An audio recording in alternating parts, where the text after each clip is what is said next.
Is Bitcoin untraceable? That's the question I want to ask you today on the Black Financial Channel. We're going to talk about Bitcoin and this idea that it can't be traced no matter what. And I'm going to present an article I was just reading in the Wall Street Journal about how the FBI was able to trace Bitcoin that was stolen by hackers in a recent hijack ransomware hack. And we're going to break all that down for you right now. So buckle up your seatbelt, get comfortable. We're going to get started on the Black Financial Channel right now.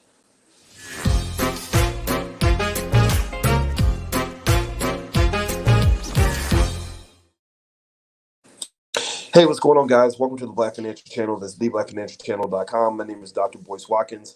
I'm your friendly neighborhood finance professor on the Black Financial Channel. We talk about black wealth and black economics and black wealth building every single day, sometimes as much as 10 times a day, under one condition. The one condition is that you must be B1. B1 means black first. That means that you put the black community as the top of your priority list. B1 means that you believe black people can be at the number one in the world when it comes to financial literacy within the next 50 years. B1 also means that we understand we must be one in order to be successful. So if you agree with this philosophy, put a B1, put a hashtag B and the number one in the chat. What's going on, Sakina and Boutbread and Anthony, Scott and Cutie Pie, the video editor, and Shelton Quiller. I love your names, by the way. Dre Day 2006. That's what's up. I love it. Okay, guys, hit the thumbs up button. Please hit the thumbs up, share, subscribe button. I'm going to break something down for you now that I just read.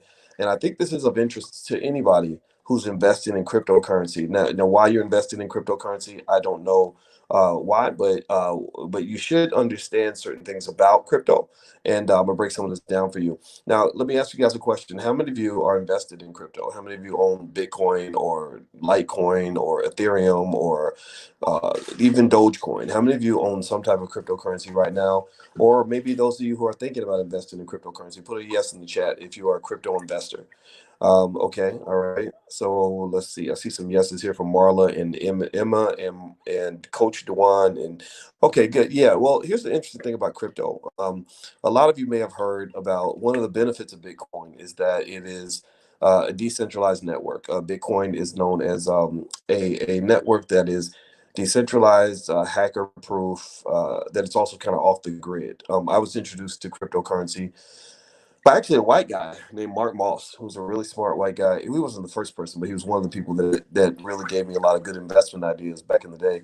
And Mark, is a libertarian. You know, he's hardcore, anti-government, everything else. And one of the things he talked about with Bitcoin a lot. And there's some other smart crypto people out there that I know. The sister that we brought in last week. What's the sister's name? Oh my gosh, her name will come back to me. I can't believe I lost it. But anyway. So one of the things that a lot of Bitcoin and crypto enthusiasts like about Bitcoin is they feel that it's untraceable. They believe that it can't be, that nobody can know that you're getting the money. Nobody can know where you got the money, et cetera, where you put the money. And to some extent, that's true, right? A lot of crypto is used, for some of it, not all of it, not even the majority in my view, but some of it is used for, transactions on the dark web. If you're selling hookers or weed or, well, not even weed. Weed shouldn't even be illegal, but cocaine or something, right? The dark web is a place where Bitcoin is used quite extensively. I personally believe that they're over associating crypto with the dark web in order to destabilize it. I think that those who have an issue with Bitcoin as a competing currency are pretty much trying their best to connect it to criminal activity, which I do not agree with because you can connect fiat currency to criminal activity too. I mean, Pablo Escobar carried a whole lot of dollar bills, but that don't mean dollar bills are a bad thing. But here's the thing. One thing that I'm not completely sold on is this idea that Bitcoin and crypto is completely anonymous, that it can't be traced. I don't believe that. And I believe that that traceability issue is going to become even more murky over time because the feds are always watching. The feds always, whatever you think you're doing that's slick and don't know, nobody knows. The feds are always watching, and the technology is always getting better, and they're always flipping, crypto enthusiasts and hackers to their side, who will teach them how to get into the blockchain and find out what they need. So one example is an article that I was just reading in the Wall Street Journal. You guys are welcome to read it. The article is titled "How the FBI Got Colonial Pipeline's Ransom Money Back," and in this article, they basically said that after Colonial Pipeline on May 8th paid roughly 4.4 million in crypto to hackers holding its computer systems hostage. The FBI followed the digital money. Over the next 19 days, court records show, a special agent watched, pay attention now, watched on a publicly visible Bitcoin ledger as hackers transferred 75 Bitcoins to other digital addresses. A May 27th transfer of nearly 64 Bitcoins landed at a virtual address to which the FBI gained access, providing an opportunity to get a warrant and pounce. Now, by the way, I'm reading this article. Give me a yes in the chat if you can still hear me. Give me a yes to make sure I'm still coming through because I'm switching screens on my phone. And so they said on Monday, the Justice Department said it had recovered some of the cryptocurrency, equaling about 2.3 million of Colonial's original ransom. The operation demonstrates investigators' growing technical ability to disrupt the financial infrastructure that has enabled ransomware gangs to squeeze hundreds of millions of dollars from victims each year, cybersecurity experts say. Despite cryptocurrency's reputation as a hard to trace medium of exchange, useful to criminals and other groups that operate outside the traditional financial system, crypto experts say it is at times easier to track than hard currencies than such as the US dollars. So do you hear what they're saying here? Give me a yes if you hear what they're saying. What they're basically saying is that not only is crypto traceable, but some of them are actually arguing that it's easier to trace than cash. Easier, right? With cash, you take your cash, you go hide. If you want to give it to somebody, you meet them in a private, undisclosed location. You hand them a briefcase full of money, and that's it. And as long as there's no, nothing, no invisible ink on the money, and they haven't traced the serial numbers, you're usually okay. But we know with money they do all this stuff, right? But with crypto, they're basically saying that they're able to really track a lot of this stuff, and this actually worked in this particular case with the ransomware situation with Colonial Pipeline actually supplies, I think, a big percentage of all the gas and oil for the entire Northeast. So here's what's interesting. Here's what I'm processing here, right? um it's almost like, to me, it sounds like a weakest link kind of theory where we know that these addresses, with crypto, you've got the digital wallet, which has an address, right? And then you've got the private keys that you cannot access the digital wallet without the private keys, right? Nobody can get your digital wallet if they do not have the private keys. So I see holes in the system all over the place. I see holes that can be hacked all over the place. Because here's the first big hole. Pay attention. You hear me now? The first big hole in the whole Bitcoin crypto system is the fact that the blockchain is public. Give me a yes or no if you knew that the blockchain where all the transactions, every transaction, every transfer of every Bitcoin in the entire history of Bitcoin is publicly available. Give me a yes if you knew that. Did you know that just from the jump, that you can't move in silence with big amounts of Bitcoin? You can't. That right there is a type of market transparency that allows people to even predict where the price of Bitcoin might go based on what the whales are doing. They can tell you that they'll say, we don't know who it is, but somebody just sold $100 million worth of Bitcoin, right? So the blockchain itself is public. That right there is the first step. They're like, okay, so you're supposed to be moving in silence, like the G in lasagna. Like Lil Wayne used to say in that song, remember? The G's move in silence like lasagna. How you gonna move in silence when every move you make is public? Like that Sting song, every breath you take, every move you make, right? I don't remember all the words, but it's like everything you do, I'll be watching you. So here's the deal: the feds are always watching. So when these transactions happen, now pay attention. Now, ransomware and all this conversation has become a national security threat. You guys may not know this, but I've been following this. I read a lot of financial commentary every day, constantly reading article after article, just listening to stuff, just understanding the environment, like being good at financial stuff. This is a wealth tip for everybody that wants to know how to make money. Understanding wealth is like becoming a good rapper. Like if you want to be a good rapper, you don't go like just, listen to a couple albums. You don't go and like take a class on how to be a good rapper. You don't just think you can step in the booth and just know how to rap just because you stepped in a booth. No, what you do is you hang around the culture.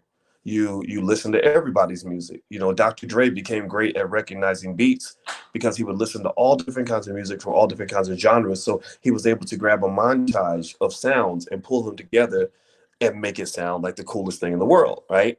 Like when NWA came out, in Eazy-E's song, the boys in the hood are always hard. Remember that? And the beat was so special and unique. It's like, wow, nobody was doing music like that at that time, right? So that's the same way with financial stuff. It's like if you're constantly taking in information, and I read constantly, I'm listening to things constantly. That's how you get good at wealth and money. So I'm following. So this is one of the stories I've been following. Is like, how did they trace this Bitcoin? How did they do this? And basically, the number one thing I noticed that they're leaning on now is the fact that the blockchain is public. So the feds are always watching, and when they're watching, the number one thing that they're watching is the blockchain. So when money gets taken, they're like, okay, who took it? Well, we don't know the person, but we know where they live. We know your address. We know your digital address. We know the address of your crypto wallet. So we may not know who you are, but we know where you at, right? Well, that's step one, right? Step one. Then here's the next step, right? This is a little tip for anybody who ever does any dirt. Is that it ain't that you're gonna snitch on yourself all the time.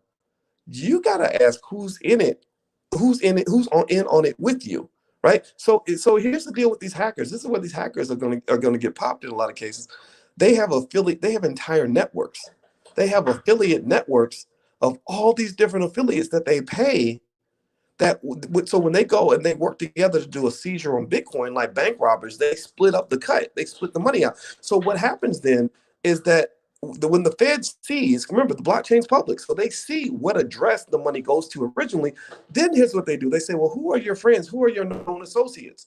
So then they look at every single address that account transfers money to, every single one of them. Now, mind you, they still don't know who the people are yet, right? We haven't gotten to that point.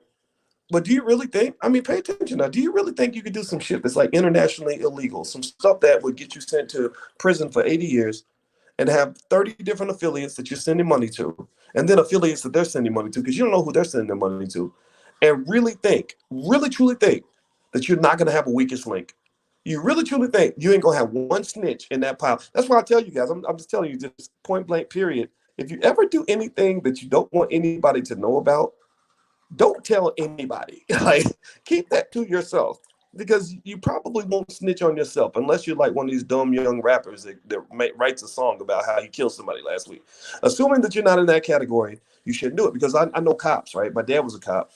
And one thing that the cops said is that they solved a lot of murders because some guy would go kill somebody, then he would fall in love, and he would, in the middle of his pillow talk with his girlfriend, would tell his girlfriend, baby, I got something I've been trying to get off my chest. I gotta just tell you about this. Yeah, I shot the guy. And it was an accident. I didn't mean to do it, right? And she's like, oh, that's okay. It's okay, baby. You can tell me, right? And then the minute she catches him with another girl, boom, she goes straight to the cops, right? So basically, what I would say to you is, at the end of the day, keep it to yourself, right? So these networks are going to have problems because of the fact that they are a network. So effectively, the FBI. Here's the last piece. This is the last piece. I haven't even gone through the whole trail of logic on this, right? So the next step on that is, so you got a whole network of affiliates that you're paying money to, a whole network of affiliates. All these affiliates have received Bitcoin that is illicit, that's illegal.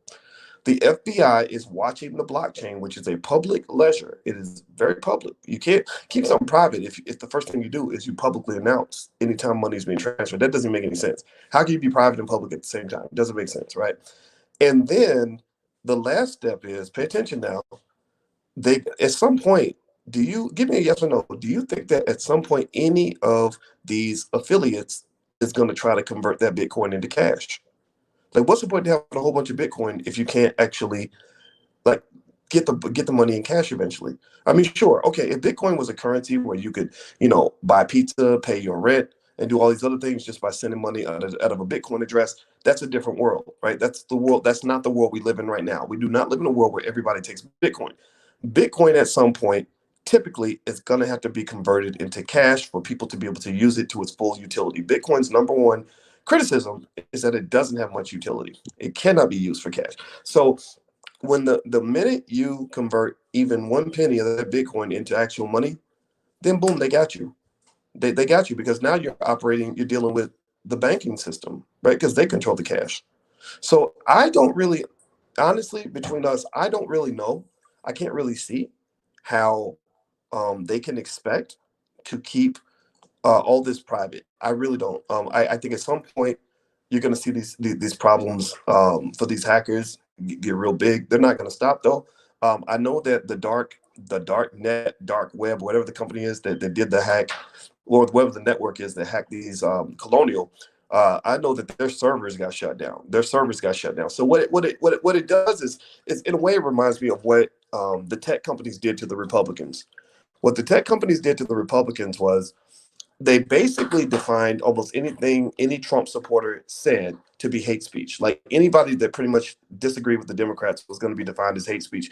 So then they started saying, you don't have freedom of speech. Like, we're going to shut down your Twitter. We're going to shut down your Facebook. So then they're like, okay, we're all going to go over to that other platform. I forgot what it's called. But so they all went over to this other platform. Well, guess what? That platform depended on Amazon Web Services to provide their service. So then Amazon said, we're shutting you down.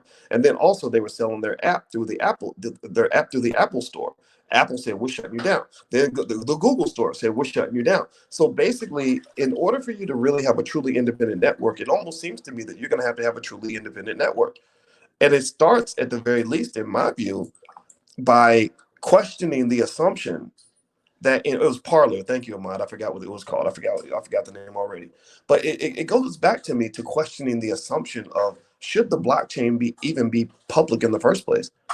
Because believe me, the feds, they mentioned in this article that the FBI has tracked hundreds of millions of addresses on the blockchain, and they're watching economic activity in hundreds of millions of addresses in the blockchain because these addresses already have been associated with criminal activity. Did y'all hear this? I don't know if y'all heard this recently. They did this with and I actually was happy about this. They did this on they had a whole ring of some stuff going on with some kids, kid trafficking and something crazy like that. Love you a bit. All right, see you in a little bit. They had something going on with a whole global network of people trading children to do terrible things with children. And I think that using the blockchain was one of the ways they were able to kind of track this. So what they did was they actually got these people thinking that they were doing transactions on a secure network. They thought they were on like a Black Kirby. You're right. VPNs are very important, right? I think they got them all thinking they were using this special secure app. And what they did not know was that the FBI had created the app. So they were all doing they gained major trust in this app, and they were all doing lots of business on the app. And the feds literally, in an international operation, arrested over 800 people at one time. I think 800 people all got arrested at the same time because they gathered up all this evidence, all this data. And so what does this go to? And this does connect to economics, obviously, because Bitcoin and crypto is an economic thing. Most of you are invested in crypto for reasons other than just the privacy. I think, obviously, if you think one thing I know for sure is that the IRS will track you. Eventually, they're going to track the money you're making in crypto. So do not think that trading in crypto is going to help you avoid taxes. Everybody's going to have to pay taxes. Please pay your taxes. But what it makes me really think about is that, when people talk about the new world order and going toward one government and everything else, I think that's where the world is going. I think that we're going because you notice just recently, the G7 nations all made an agreement to have a minimum global tax rate. They all coordinated to say, no matter where companies put their headquarters, they're all going to pay 15% in taxes. That was huge because companies used to be able to duck and dodge and move around and put their headquarters in one country but do business in another just to keep their taxes down. That's how companies like Amazon are not able to. That's how companies like Amazon are able to get away without paying taxes. So I think that we're moving toward a global government. I think that at some point you're going to see some sort of international agreement on crypto, and where all the major countries, they may not be able to get every country. There'll probably be some little havens somewhere that'll be holding out or whatever, but they'll probably try to starve them out by saying, look, you can hold out if you want to, but we're not going to send you any aid. You're not going to be able to do any trade with any of us. When you want to harm a country, all you got to do is isolate it. Isolate that country from global trade. And what happens is that country's wealth drops so low that eventually the people are like, come on, man. Like they get rid of the government officials. They do a takeover in the country because they're like, we're starving to death. Like, we don't want to starve. We want to be part of the global economy. So I personally think that you're heading toward more global coordination. Is that a bad thing or a good thing? Well, it's good in some ways, it's bad in other ways. I mean, yeah, the conspiracy theories are real to some extent. I don't doubt that there's always the powers that be that are trying to get over on people. But at the same time, I think this is just the way it's going. And I'm just laying that out there. All right, so let's see. Steven says El Salvador is making Bitcoin legal tender. Yeah, I did see that, and I think El Salvador should certainly do that because I think Bitcoin's greatest use case is third world countries where the currency is garbage, And I love the idea that Bitcoin is allowing people to get access to money and resources they couldn't before. Do me a favor, take 1 second. Please take 1 second. Hit the thumbs up button. Hit the thumbs up button if you haven't done it yet. And also just to remind you guys, every Tuesday at 11 a.m. Eastern, we always get together and talk about stocks in the Black Stock Market Program. You can actually submit questions to me in advance. The first month costs you nothing. It's totally free. There's literally 5 years of amazing content that we've done throughout the years. So if you want to take a look at the program, feel free to go take a look. The URL's right there on the screen, and you can send me your questions. I answer every single one of them. Let's see here. Rick Robertson says, I noticed Biden is keeping the Trump tax rates that defund the least of us. Yeah, well, Rick, I tend to feel like these, Democrats and Republicans are really on the same team. If you want to understand a politician, look at where he's getting his money. Really, if you want to understand a person, if you want to understand any person and their actions, look at where they're getting their money. They're never going to piss off the people that are paying their bills. That's it.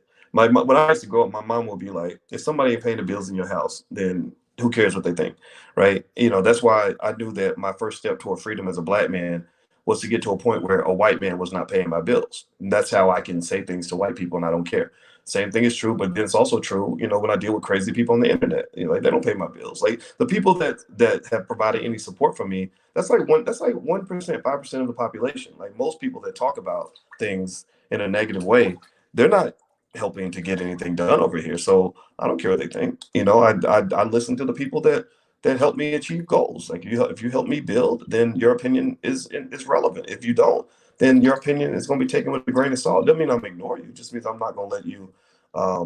You can't call shots in places where you're not paying the bills. That's another reason why black men who want to have real power in the household, you got to figure out a way to make your money. I can't imagine a household where you have no money or no financial contribution and you're able to call the shots. I don't think you can do that. I think that a woman is going to look at you and say, you're not helping to pay any bills up in here, so you can't make any decisions in this house. And I think it's okay for her to say that, to be honest with you. Let's see. About Bread says, support the ones that support you. Absolutely. Yeah, that's what my focus is. I preach to the choir. I see people. Sometimes I get trolls and stuff, and that's fine. Some of them get blocked. Some of them get stayed. It's fine, but it doesn't. That's not relevant because you can't spend your life trying to please people who hate you. Those people gonna hate you no matter what. They've already decided they hate you, so it's okay. You focus on the people that love you and have your back. Janelle says, I'm invested because you can make the same arguments about value as you can with gold. About value? You mean about Bitcoin or about value? Um, well, I don't understand the question exactly, but I will say gold is considered to be a store of value that is a hedge against inflation. So gold can come in handy, particularly as the currency starts to lose value. That gold's going to be important. Bitcoin's going to be important too. Dr. Littlejohn says, learn how to use VPNs. I think that's a good point. I think virtual private networks are definitely a good thing if you care about your privacy and stuff like that. I'm not as big on VPNs, but I don't doubt anything that he's saying about that. Let's see here. Mix your crypto so it's anonymous. Okay, so Dr. Littlejohn knows what he's talking about. So much respect. Noble Lies says, never get your money where you get your honey. Never get your money where you get your honey. Don't know what that means exactly. I gotta think about that one. Can't you get the money and the honey from the same place? Or what if money is your honey? Or what if your honey is providing the money? Very deep. Gotta think about that one. Steve, in the coming years, privacy coins will be the last man standing with peer-to-peer atomic swaps. Yeah, I think so. I think you might be right about that. Let's see. Let's see here. All right, so Dr. Littlejohn says, you don't know what the hell you're talking about. Stick to your lane, dude. You're misleading the people. Well, that's kind of a hater comment. Why don't you just share your opinion, bro, instead of just trying to come crap on another black man? I didn't attack you, man. Just chill out, homeboy. You're being heard. You don't have to be a jerk. Let's see here. J-Man, don't poop where you eat. Now, that's true. Biggie told you that. He said, don't. Well, I think he said, never sell no crack where you rest at. The translation is don't crap where you eat. Let's see here. Circuit Masters VPN only blocks your location. They maneuver around it. Yeah, I don't doubt. Here's what I think about the feds and the CIA and the FBI and all that. They typically, I believe historically, if you look historically, they tend to have access to technology that is ahead of everybody else. And they don't tell you what they can do. They make it national security. So you're thinking that there's things that they cannot accomplish, whereas they might have figured out how to do those things. They just don't tell you because they don't want the criminals. They don't want to blow up their spot, right? So they don't want the criminals to know that they're able to track them because you don't want to give away your position. Okay. Let's see here. Let me keep going. Read more questions. Feel free to pop a question if you have a question. Just be respectful. Dr. Littlejohn had to get mean. I was listening to you, man, until you started coming in like a jerk. That's not very nice. Let's see, because I don't disrespect you, so you don't disrespect me, man. We everybody type the word respect. If you believe black people can respect each other and disagree, type the word respect in here. I want people that know how to be respectful. Not, like you ain't gotta compete with me, man. If you're looking for attention and you want me to send people to your YouTube channel, Dr. Littlejohn, I would gladly say, hey, everybody go hear his point of view. Why would you come and attack me in order to try to get your name out there? Like that's something that a lot of people do. And I can't lie. I mean, when I was younger, I would have thought about doing something like that, but I think that is just not, it's not cool. You don't have to do that. Like, I'm not a guy who's going to crush you to make myself feel better. I've helped a lot of black people who had no platform, help them get out there. There's a lot of, even some people who don't even like me now, who disagree with me. I've helped them get out there. And that's because I really want to help you. I want, but all I ask for is respect. That's it. Just respect me and I'll respect you. But you come in here talking all crazy, like acting like I don't know anything about what I'm talking about.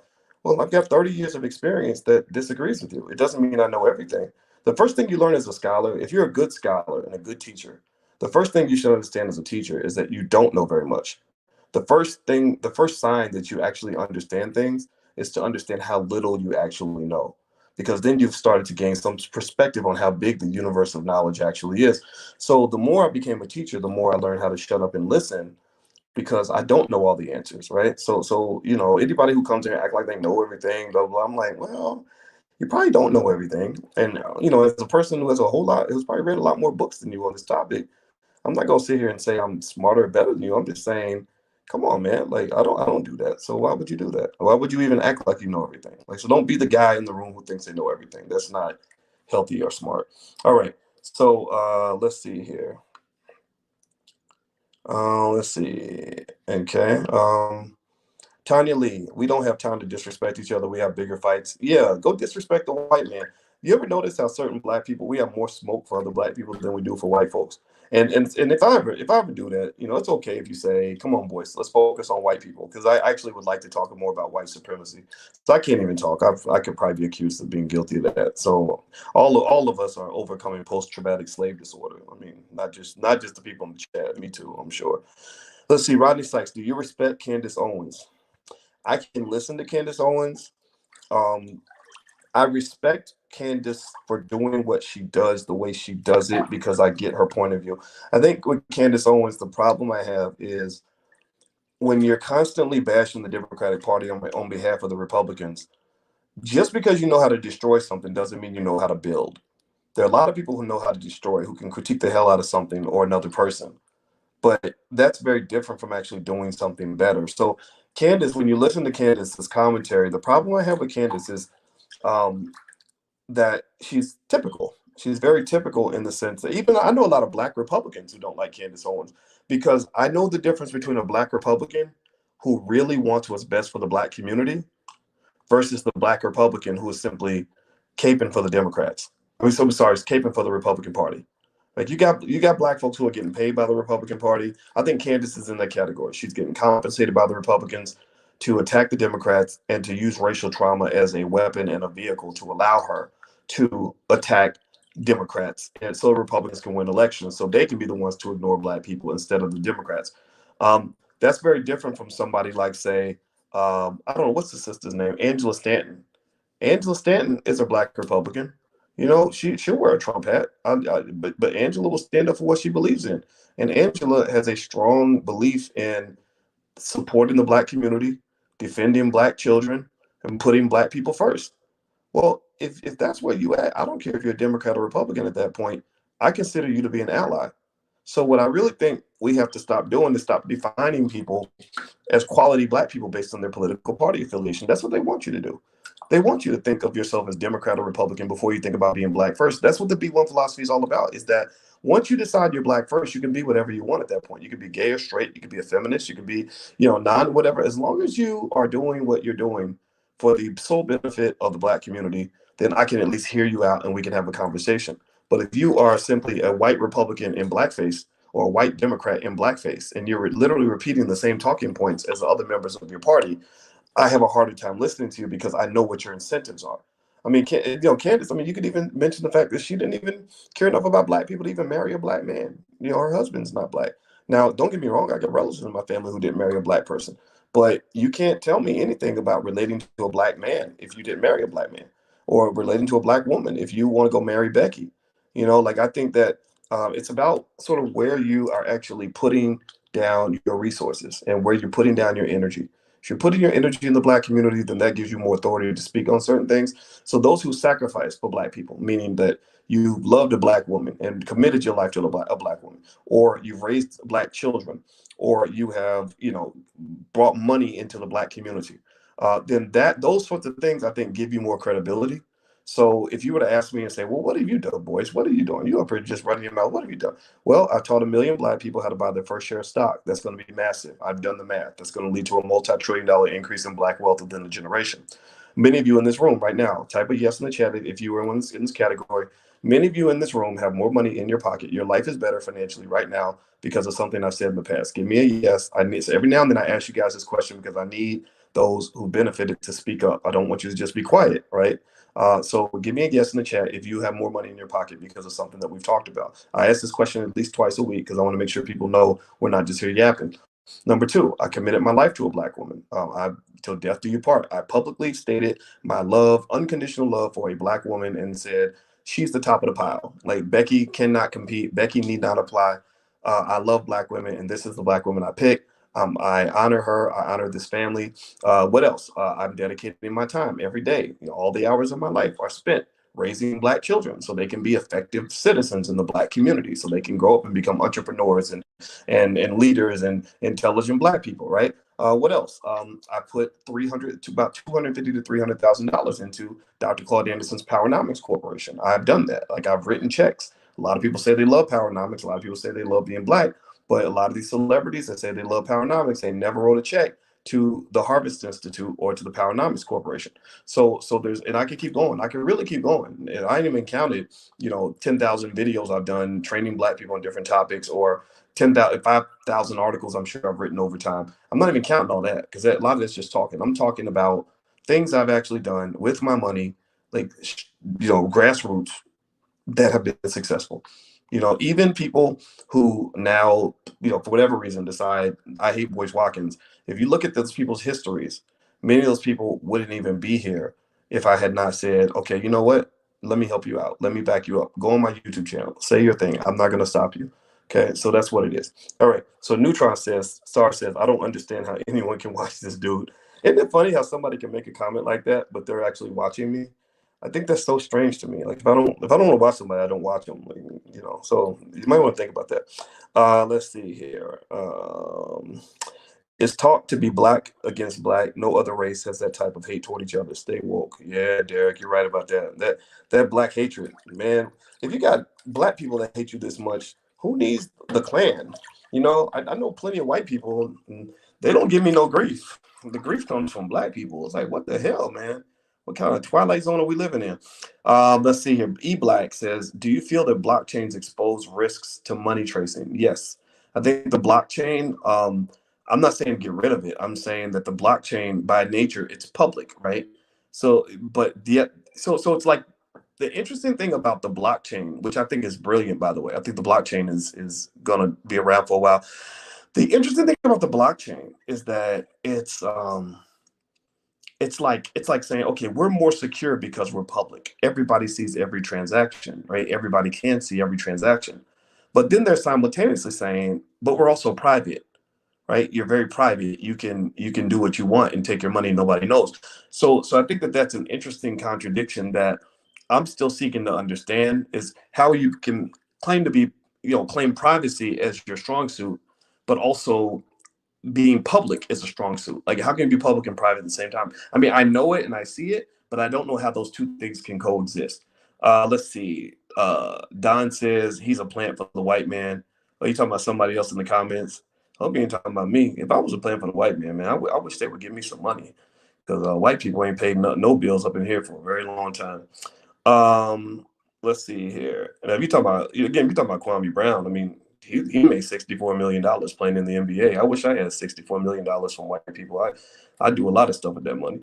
Let's see. I thought about the same thing. Him watching you, talking about others watching you. I don't know what that means.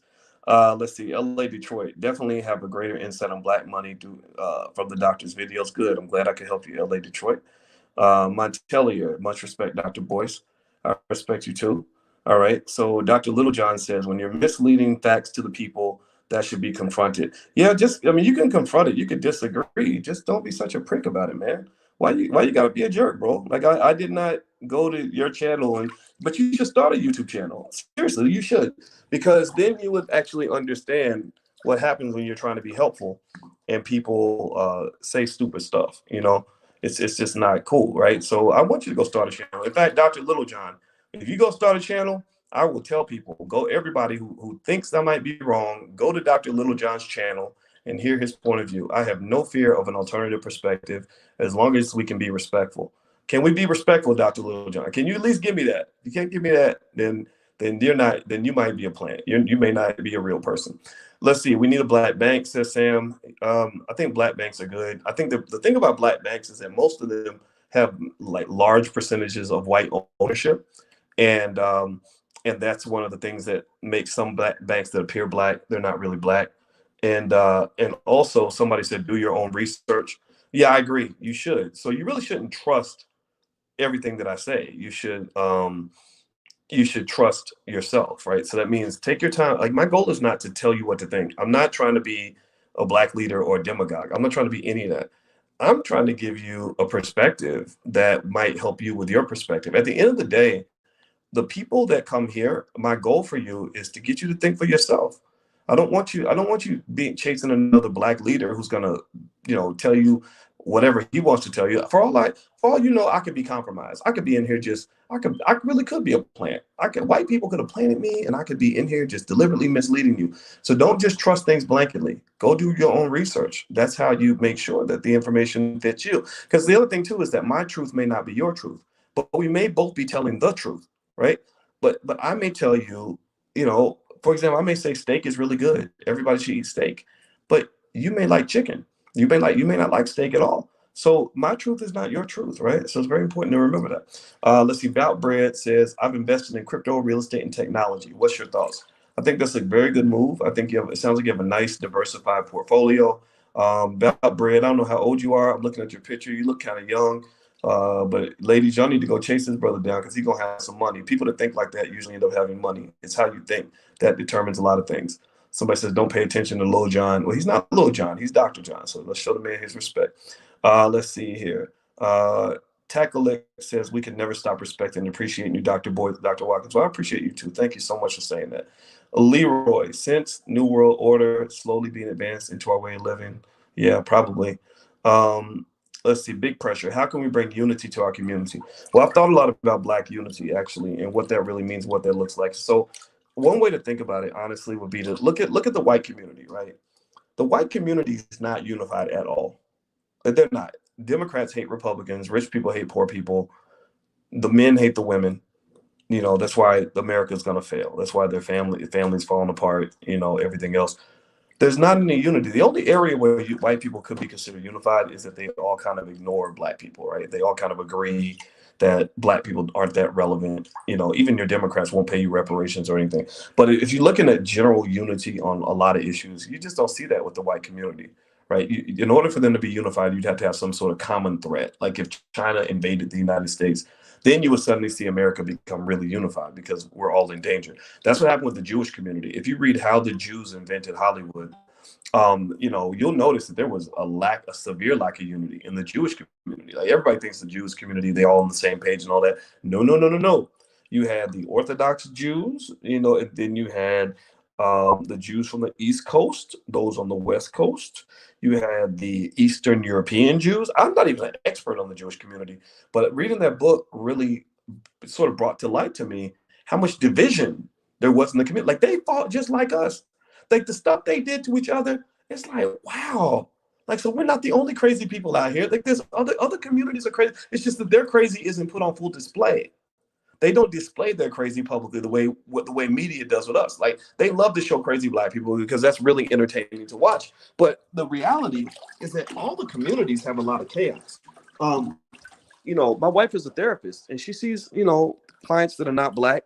And believe me, their stuff is not together the way some of you think, right? So I think rather than looking for a utopia of, every black person being on the same page, Boyce and Umar doing the same stuff and Kumbaya and all this other, I think rather than looking at that, I prefer to look at it as finding your clique, finding your tribe.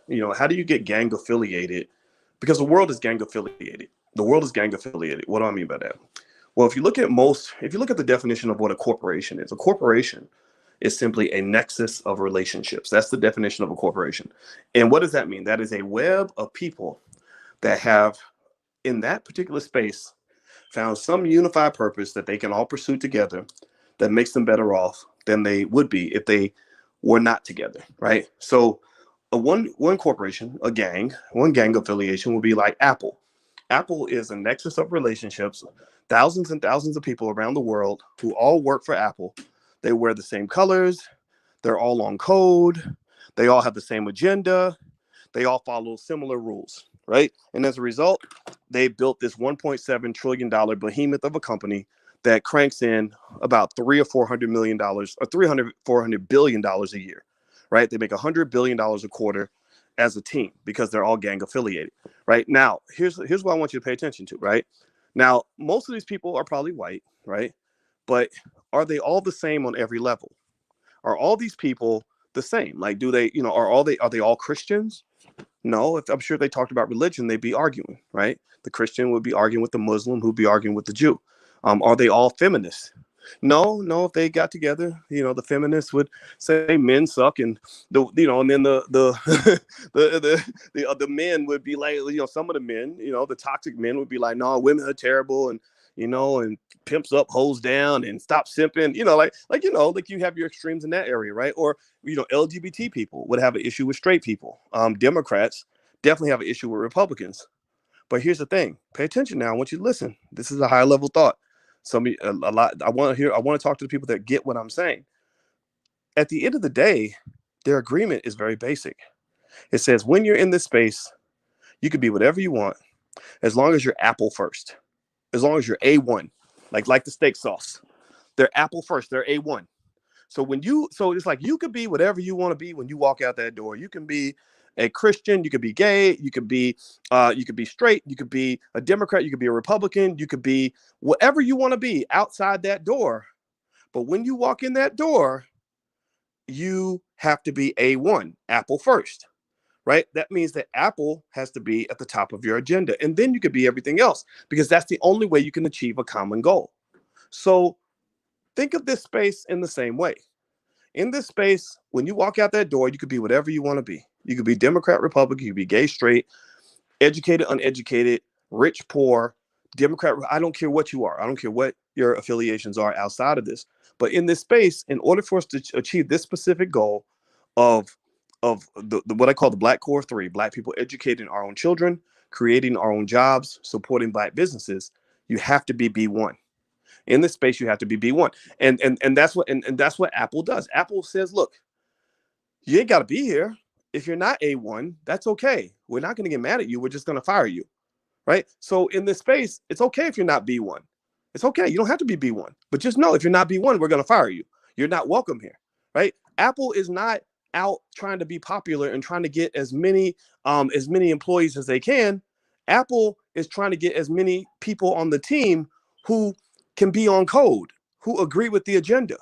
People who do not agree or who are going to disrupt the agenda or create chaos in the office are not going to be invited. They're going to fill out a job application. They're going to say, no, thank you. Right. So the same thing is kind of true in this space, that it's okay if you're not B1. It's okay if you don't get what we're saying. It's just we don't really want you here, because we have something we're trying to accomplish the same way Apple is trying to become one of the biggest companies in the world. So right here in this space, I can guarantee you that if I was to add up the net worth of all the B1 people in America, shout yourselves out if you're B1, put a B1 in the chat if you hear what I'm saying. If you add up the net worth of all the B1 people in this space, I guarantee you, here's what you would find. You would find that the B1 people have seen a higher increase in their net worth than the average person in our community. Maybe you didn't start off rich, but you probably are on your way. A lot of y'all, I hear you. I hear you say, I made 30,000 last year in the market. I made 150,000 last year. I've seen people become millionaires. I've heard people talk about how they fired their boss this year. They quit their job. Like, you're not typical. You're not going to fit in every space, and that's okay. Right. So also another thing about the B1 space is that in the B1 space, you're going to probably find men who are more likely to take care of their children.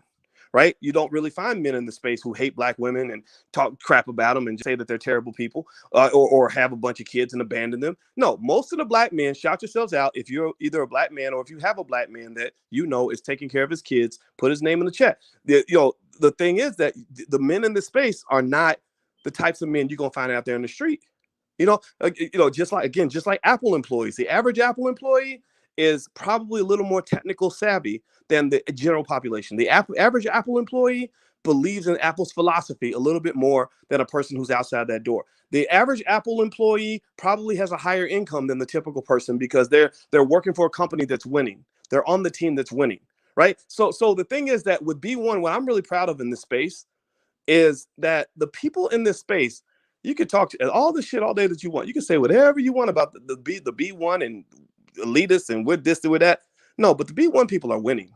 Like, if you listen to people that talk at one of our events, like when we have an event, I tell you, whenever I meet a young lady who says, I can't find a good man, I say, come to one of my events. There will be powerful, amazing black men all over the place. And all these men are good men, quality men. They ain't going to beat you, ain't going to rape you, ain't going to steal your money. They ain't going to be broke. Or if they are struggling financially, they're going to be doing better. They have the right mindset. Like, if you want a quality man, come to one of my events because there's quality. All the men that are there are quality men. I know this when they walk up to me. The same thing is true with the women. If a guy says, well, ain't no good women out here, I'm in Atlanta, and all these women are gold diggers and superficial and with fake this and fake that, and they just lying and ignorant.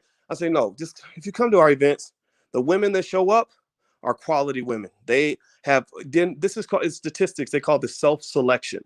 Self-selection bias is when you have people that self-select, that say, they stand up and raise their hand and say, I'm one of y'all. I fit in. This is my group. These are my people. And so I know that, in the black community, because what we're doing is so radical, it's very radical. Shout out to Dr. Claude Anderson. He's the first scholar that ever told me that it's okay to be radical.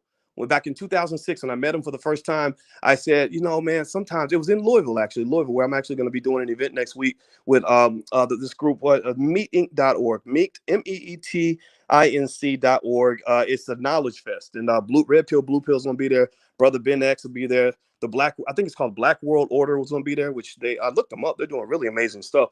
And I love that type of stuff, right? So we were at an event in Louisville, and I said to Dr. Anderson, I said, yeah, when you speak on this pro-black stuff, the universities think you're radical and this and this. And he said, yes, you want to be radical.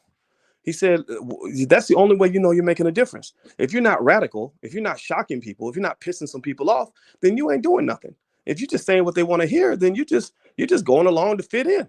You just fitting into what everybody else is doing. Who wants to just go along and fit in? Like, I'm not trying to just fit in, right? So I think that what's going on here is really powerful because if you look at, here's the thing, everybody compares black people to white people. They always talk about these gaps: education gap, wealth gap, these other gaps, gap. In the B1 space, there ain't no motherfucking gap. The only gap that there is in the B1 space is the gap between B1 people and how white people and the rest of America is behind them. Seriously, B1 type people tend to be ahead in the gap. If there's any gap, it's a gap where you're ahead of everybody else.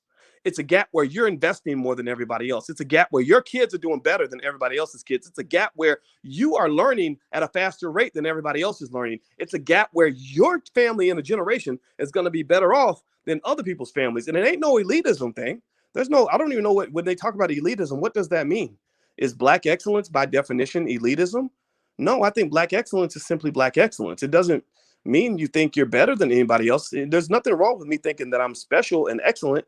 If I say, look, we can be excellent together. Elitism is where I say I'm just better than you just because. No. If you do more, if you work harder, if you invest more, if you spend more time on it, if you practice harder, then you're gonna be better. You're gonna be naturally elite. Why should you be ashamed of that? Why should you sink yourself into the misery of mediocrity just to make a lazy motherfucker comfortable? Why would I make myself mediocre just so my mediocrity can match yours? I'm not a fan of that.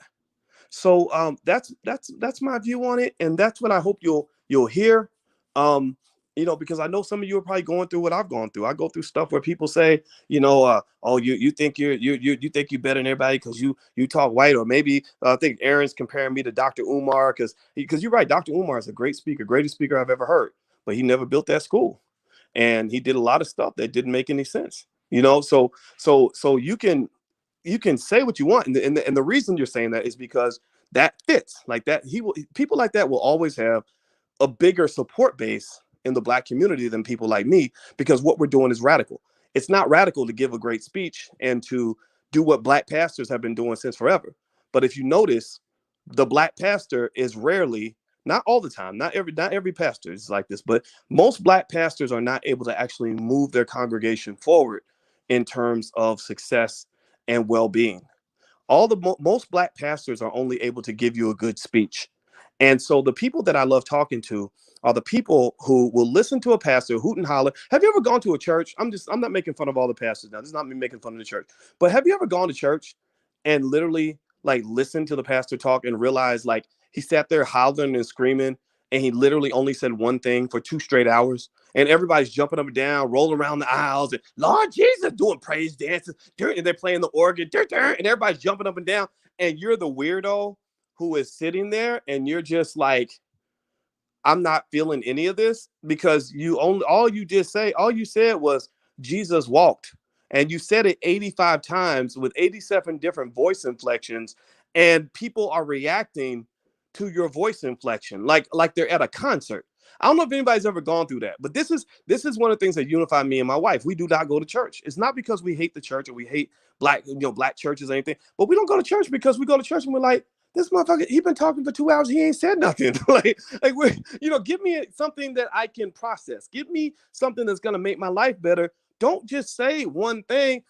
Jesus had faults. Dun, dun. Yes, he had faults. Dun, dun. We all got faults. Dun, dun. We all make mistakes. Dun, dun. Yes, Lord. Dun, dun. Yes, Jesus. Dun, dun. I said, Jesus. Dun, dun. Jesus. Dun, dun, right? You ever see that? I hate that. That drives me insane. Like, that's the kind of thing I don't participate in any of that.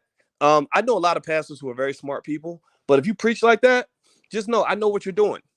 My wife is an expert on the subconscious mind. She's an expert on how just the cadence of your voice can literally hypnotize people and get them all jumpy and etc. The only people it doesn't work on are conscious people, because conscious people are conscious of what you're doing. They're not seduced easily because they have a stronger, what is called prefrontal cortex. The prefrontal cortex is the part of your brain that makes you literally process what's happening. One thing that you have to understand, you have to be careful about what happens, what they do to some of our people, is that television, watching lots of television, weakens the prefrontal cortex. And black people watch more TV than any other group of people in America. The studies show this. So when you have a weakened prefrontal cortex, you're reacting in a visceral way.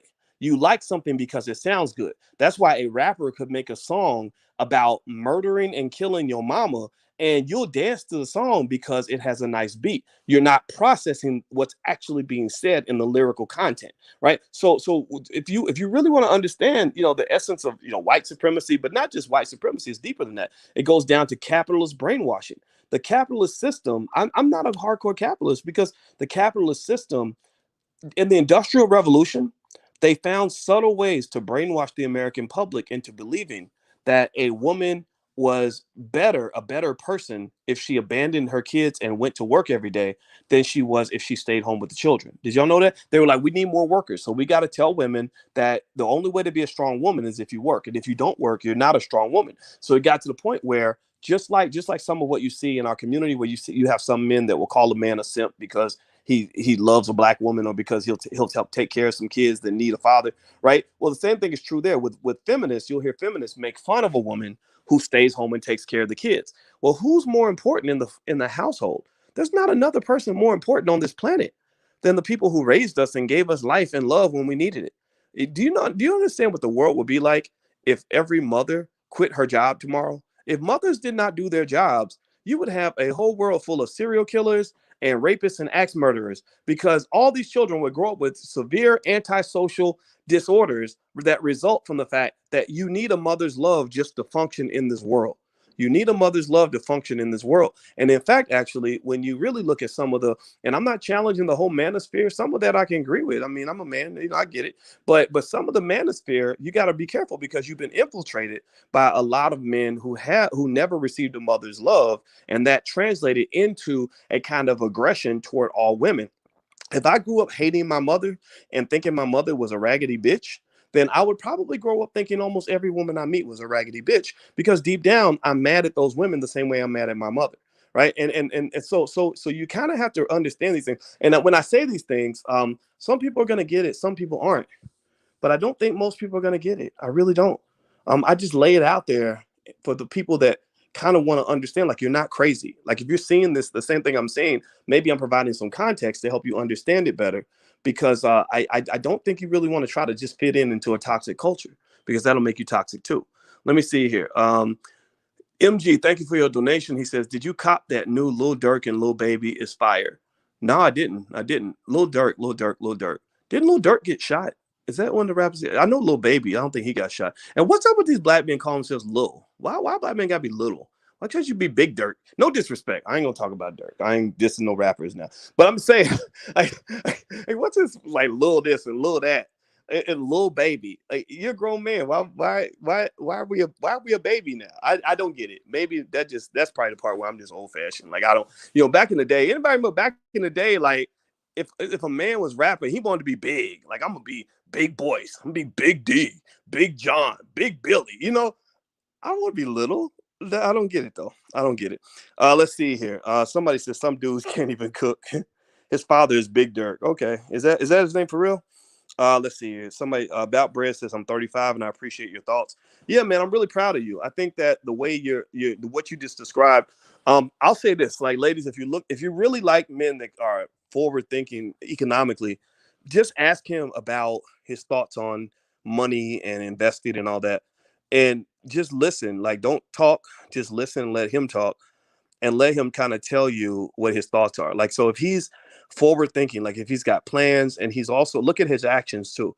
If he's got actions that are consistent with his plans, he's probably going to be successful. Also, when he gets money, if the first thing you think about money is that money is something that's supposed to be spent, then people like that tend to be broke. They tend to spend a lot, right?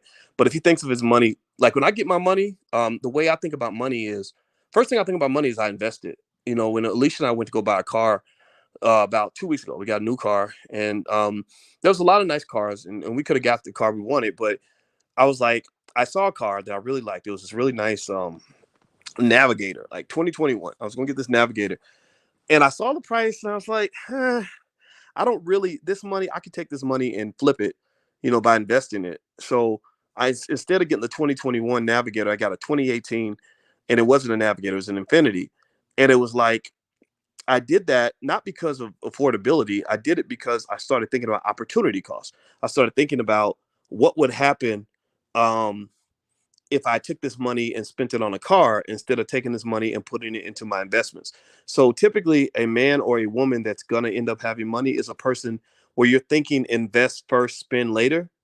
But if you're thinking spend first, invest later, then that's a problem, because what happens is that if you spend first, then usually you run out of money before it comes time to invest. If you just invest whatever's left over, a lot of people don't have anything left over. But people that are thinking invest first, they don't have a lot of money to spend. Like, there's a lot of times where where your bank account may be empty because you're constantly investing. So you can't spend, because every time you get money, you're thinking, oh, I can add this to my stocks. Oh, I can buy some more crypto. Oh, I can get some more real estate or whatever.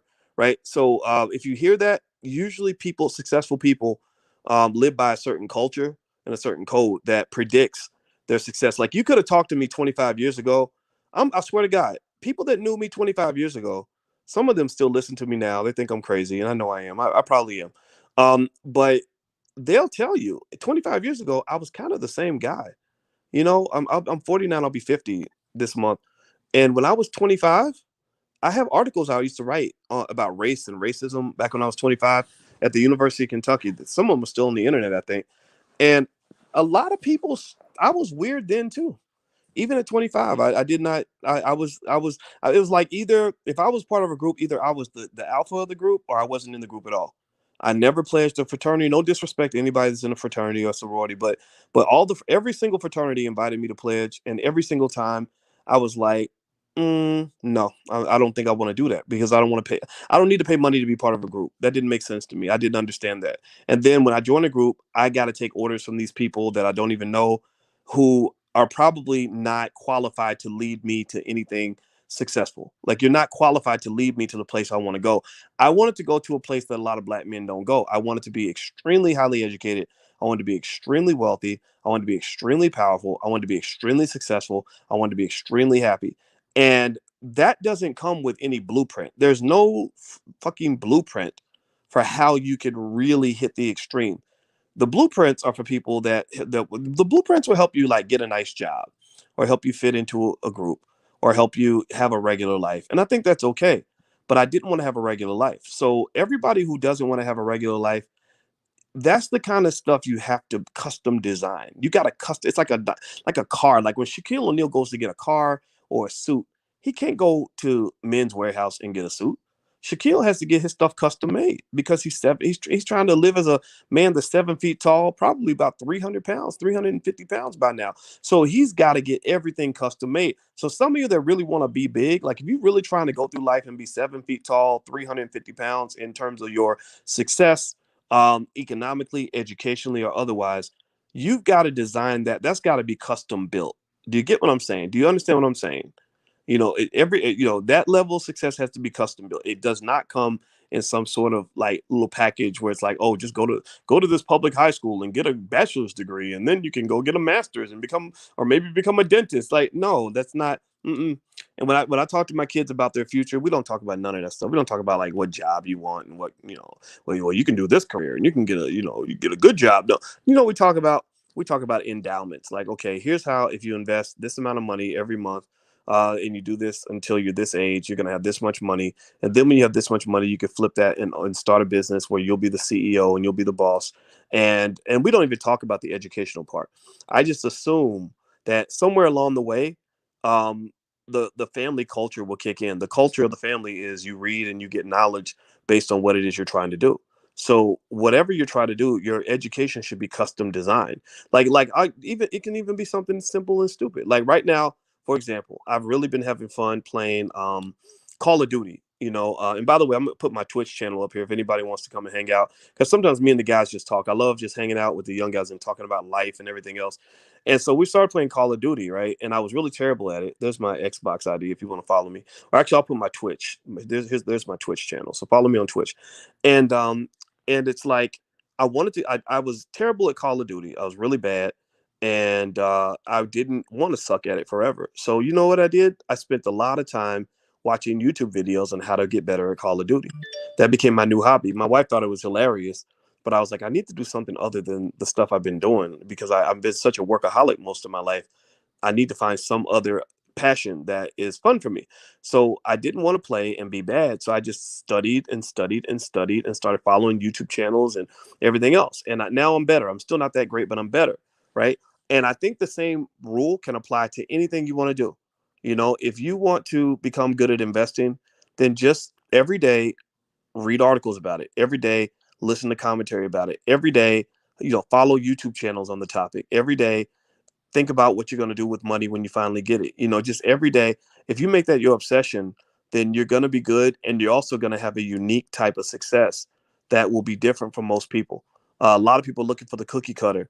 I don't think successful black people can look for a cookie cutter. There is no cookie cutter out there for black success. Most cookie cutters are designed for black ignorance. They're designed to create black failure. They're designed to create broken families. If you are a man, for example, and your goal is to have wealth, um, then you learn how to build wealth. If your goal is to be healthy, then you got to learn health, the exercise, and eating right. If your goal is to have a healthy family and a strong relationship, you got to go study that. I study how to be married. I study how to be a good father. I study how to be a good husband and a good leader of a household. You cannot just expect that stuff's just going to come to you because somebody hands it to you. Nobody hands you any of that. Nobody hands you anything, in my view. Most of the stuff that you need to be successful as an adult is not handed to you anywhere in the school system. None of it. I think a person who's self-educated and self-trained on all the things that matter to him is going to be more successful than the person who goes to a public school that just sends you through a bunch of standard curriculum. Let's see here. Okay, being an alpha starts with the physical, and then after the physical, it's mental strength. You must have both. I don't think that's true actually, because remember, you've had a lot of great leaders that were not big, tall, sturdy men. The mental strength can make you as strong as a guy that's physically strong. So I wouldn't assume it's always the physical, because you look at somebody like Judge Joe Brown. He's an older man, and he's not physically strong, but he's very mentally tough. Dr. Claude Anderson is not physically strong, but he's mentally tough. And these guys are alphas. Kenny Gamble, another guy that I love, that's like a mentor for me. He's not physically strong because he's older, but he's got a lot of wisdom and a lot of wealth and power, right? So there's various ways. Typically for men, alpha status tends to be defined by some type of strength in at least one or two areas, right? So it could be physical strength, right? You could just be the biggest, strongest guy in the room. That works really well till you're a certain age. Like Farrakhan was really big, was really a strong man. Like he bench pressed hundreds of pounds up until he was like 60 years old. But then he still remained an alpha, but he remained alpha in a different way. It wasn't built on these sort of things that young people might measure, like how many women you got or how big you are. It was built on the fact that his name and his legacy and his power went beyond. It came into the room before he even arrived, right? But then he would get young guys that believed in him that would then be the muscle, right? So when you get older, you don't have to be the muscle when you're older and you're the OG. You have young guys that will be the muscle for you. So like when I go places, I'm not trying to act like I'm 25 years old, but I got security that can whoop anybody's ass in a second, right? I got big guys around me now, but I don't have to be the big guy, right? Because I'm the brains of the operation. I'm the power. I provide a different type of power. So typically, alpha status is measured by it could be physical power, particularly for young guys. It also can translate to economic power, intellectual power. Like if you're the smartest guy in the room, then you can take an alpha status, as long as you're competing on intellect. It could be wealth. I think I said, wait, did I say? Oh, wait, I said, what was it? Economic power, intellectual power, physical power. What was another type of power? Sometimes just social power. Sometimes just being famous and popular can be a big deal, or maybe even other subtle types of intelligence, like comedy. Like when somebody's really funny, I think the reason women are attracted to men who are funny is because even comedy reflects a type of intelligence, right? And then what's the last one I was thinking about? Oh, and just confidence.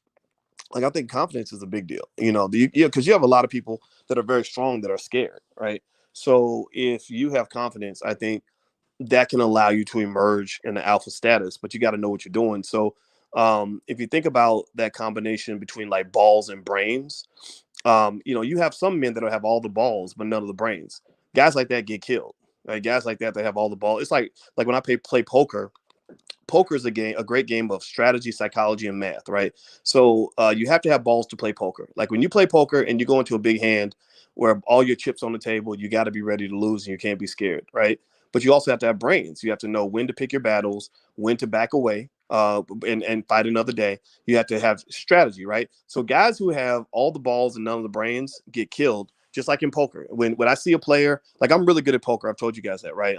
I've won tournaments with 1,000 people in it, right? So if you see a guy that has all the balls and none of the brains, that person's easy to take out, because that at that point, that's a person with ego. That's a person that is just like, I'm going to fight you just because I want to fight, just to prove myself, right? I'm trying to prove to you and to the world and to myself that I'm a fighter, right? But that guy, unfortunately, that's built on an insecurity that says I have to show you what I am, right? But the guys who really have it don't got to show you nothing.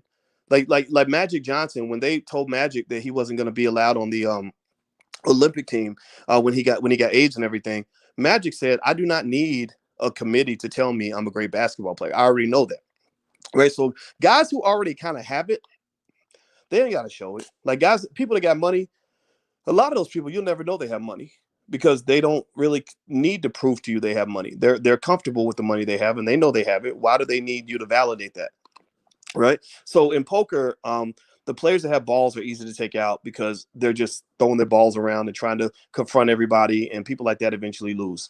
But then you need brains, right? So if you have brains but no balls, then that means you're going to be scared of every fight. And so if you are constantly scared, then people can smell that out too. If you're a coward in poker, and I know that you're scared to lose your chips, then I can intimidate you. I can scare you off of every hand by simply like roaring like a lion, basically laying down big bets or whatever, and that'll make you back away. So the perfect combination is to have balls and brains and to know how to switch gears. Like, so my advice to any young man that's listening is learn how to switch gears. Like, learn how to switch gears in your life, right? Like, learn, okay, when it's time to go to war, right? And don't be scared. Once you decide you're going to go to war, go to war. And going to war isn't just confronting and fighting other people.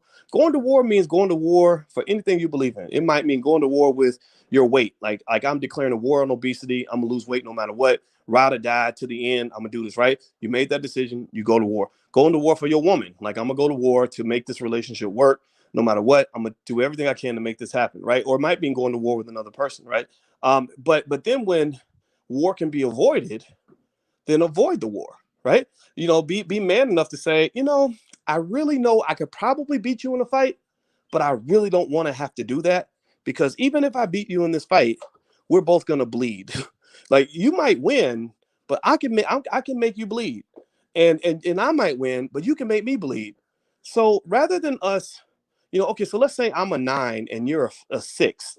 So 9 minus 6 is 3. So I'm gonna beat you, right? Because I'm a 9 and you're a 6. But after you throw your whole 6 at me, you take away 6, and I win because I got 9, I'm still gonna be a 3. So I didn't really win. I'm just not the biggest loser. Like, you're a 0 now. And sometimes people think they want to fight because somebody lost more than them. Well, really, you didn't win. You actually were just the person who lost the least. Right. So rather than thinking of it like that, like, because I'm a 9 and you're a 6, and I'm gonna go to war with you, which means I'm gonna win because I'll still be a 3, you'll be a 0. Instead, a better constructive way, a logical way, again, not everybody's logical, but logical people will get this, is to say, 9 plus 6 is 15. So if we can find a way to overcome our differences and not go to war with each other, then maybe we can come together and form the greatest force imaginable. Like where nobody can mess with us because we're 15, because we're working together. Or at the very least, I keep my 9, you keep your 6. We both walk away better off than we would have been if we had gone to war. If people thought like that, I believe a lot of wars would be prevented. I think that a lot of people fight because they want to prove that they can fight, or maybe they grew up seeing people constantly fight. But if you pay attention, whenever there's fighting, there's always a loss. Whenever there's fighting, people always lose money. When a family fights, they lose the opportunity to work together and accomplish anything. They accomplish nothing because they're fighting. When you get married and you're fighting with your spouse, you're not building with your spouse. You're not creating anything that's going to be beneficial. All you're doing is fighting each other. When two brothers are fighting, those are two brothers. They could have been brothers. They could have got together and done something extraordinary, right? So fighting, I think, should be the last resort. I think sometimes you fight because you have to. It's like, I study war a lot. Actually, I study war a lot, and I watch this documentary about World War II, and I watched it like 10 times because I'm fascinated by war, by how horrible human beings can be to each other, and how terrible war is, right? So here's what happened, right? So Hitler and Joseph Stalin did not like each other. Hitler was a fascist. Fascist hated communists. So it was basically the Democrat Republican divide just in Europe. All this shit with Trump and Trump supporters versus Biden supporters, that started in Europe probably 1,000 years ago, right? So the fascists versus the communists has been a long-standing kind of back and forth that's been going on since forever. So Hitler, he didn't like anything that Stalin believed in. He didn't like what the communists were. He wrote in Mein Kampf, his famous book Mein Kampf, that he wrote in jail. He wrote about how terrible the Russians were and how he would go and destroy the Soviet Union if he could. Blah blah blah blah. Whereas Joseph Stalin, I feel, was, even though he had his flaws, he was a little more rational. He was a little more of a logical kind of person in my view, because he was like, look, I don't like you, you don't like me. But and you know, I respect you as a threat. You respect me as a threat because I got Russia. We got 20 million soldiers we can throw at your ass, right? So you don't want to really fight me. I don't want to really fight you because I don't want to have all my people die. So they signed a non-aggression pact, right? Now pay attention. Now this is a little bit of a long-winded story, but this will help any of you that are trying to be strategic on how to succeed in life. So Stalin and Hitler signed a non-aggression pact with each other, where they were like, "Look, I'm not gonna mess with you. You don't mess with me. Even though you're doing stuff I don't like and don't agree with, because it's to our mutual interest, we're not gonna fight each other." So Hitler's over there just blazing through I think Eastern Europe. Like he's literally first he attacks Austria, then he goes after was it Poland and Czechoslovakia, and he's just eating through all these countries like crazy because Hitler just he was like out of control. He was like a Tupac kind of mindset. Not that Tupac was bad, but Tupac wanted to fight everybody. If you remember, Tupac was like, fuck Bad Boy, fuck Diddy, fuck Biggie, and if you down with Bad Boy, then fuck you too. Like Pac was kind of like, I hate everyone. I'm attacking everybody who's even associated with these people. I get that, right? I get the idea that you're willing to go to war. You've made that point, but you probably went a little bit too far, and going too far, it doesn't end well, right? Eventually that we know how that ends, right? So Hitler's just attacking everybody, right? All the Europeans are scared to death. Winston Churchill's like, what the fuck? This dude is out of control. Because the British had tried to get along with Hitler too. Didn't work, right? Because Chamberlain, I think, I forgot his name, but the previous president before Churchill had gone over to Germany and sat with Hitler. Was like, "Nah, we cool, you know, we're friends." And no, but Hitler just started going crazy, and then he wanted to attack England and all these other countries. Right. So check this out. Pay attention now. Pay attention. I know it's a long story, but I want you to kind of understand the logic behind this thing and get the moral of this. So Stalin's still sitting back there chilling. Stalin's like, I'm not gonna mess with it. Like people are like, you got to stop Hitler. He's out of control. Stalin's like, look, I don't want nothing to do with it. I don't want to fight, right? The U.S. Woodrow Wilson, he was a racist president, but he was a president. Was it Woodrow Wilson or was it somebody else? I think it might have been Wilson, maybe it was somebody else. I don't remember. But the American president, Roosevelt, I think it might have been Roosevelt. Like, I don't know history. I wasn't paying attention in school. But the U.S. president, the U.S. was like, we don't want to fight either. So they're sitting there like, you know what? Whatever he does, that's his business. We ain't messing with him. So check this out. Pay attention now.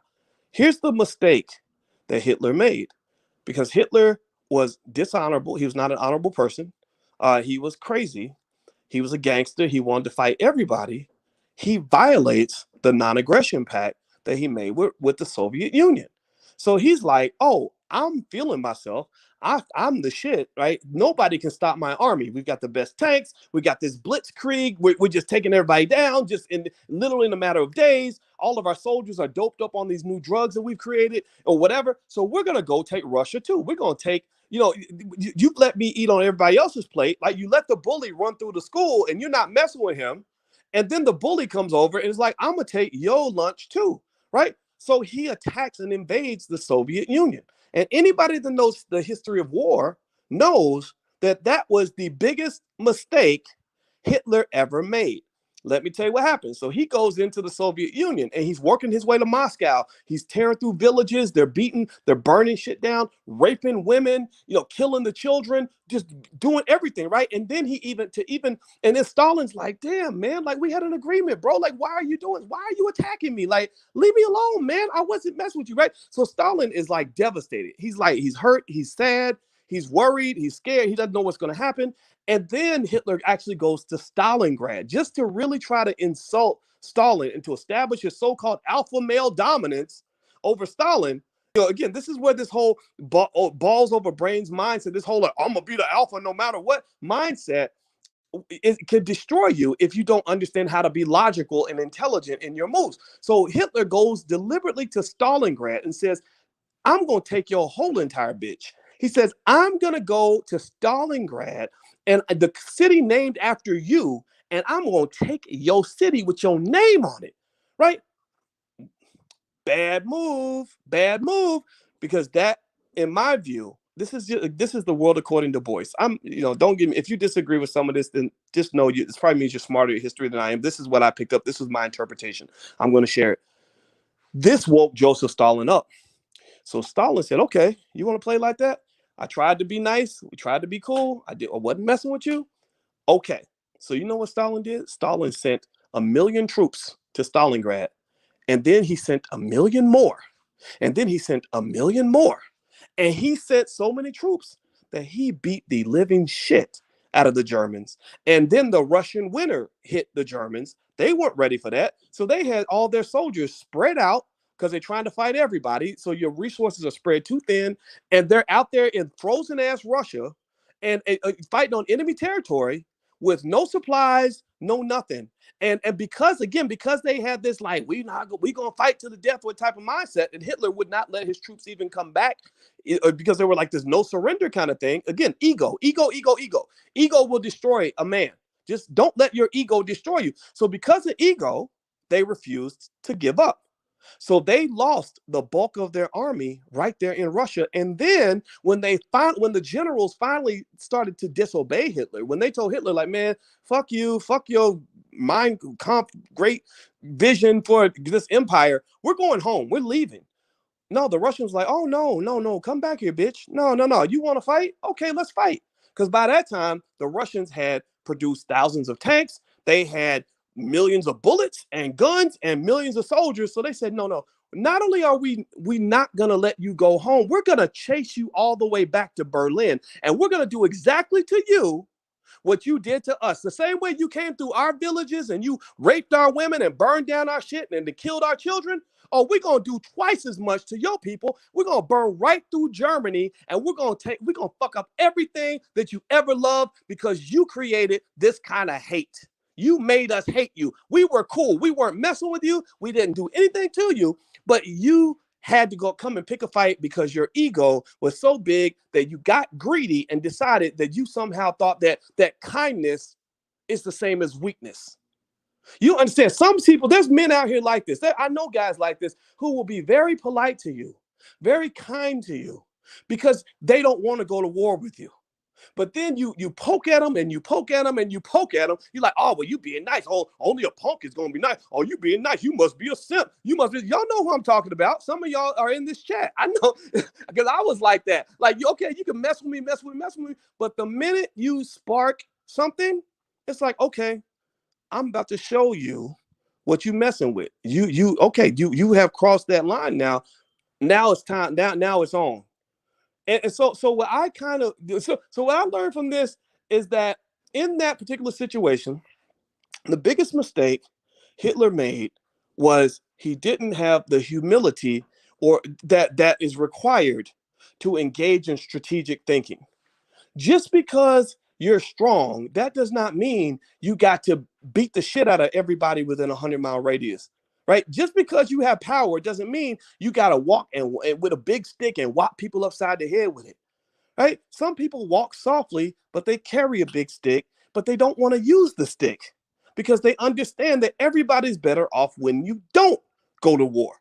Joseph Stalin understood that. Hitler did not. He mistook his kindness for weakness. And as a result, Hitler lost the war because the Russians fucked him up. They kicked him all up in his entire ass, all the way back to Berlin. And that's when then the Americans came along. So he had the Americans on one side of his country coming in, and the Russians coming in from the other side. And they literally took everything. They literally took over all of Germany, and they just split it up down the middle. And I think it's interesting. I'm glad it happened that way because, we wouldn't want Hitler to kind of keep on doing what he was doing, but it really it was a lesson to me. It was like, don't be greedy, like chill out, like be strategic, be intelligent, black man. That's how you win wars, is by being strategic and intelligent. You don't win by banging over breakfast and trying to fight everything and everybody all the time, because that's not going to work for you.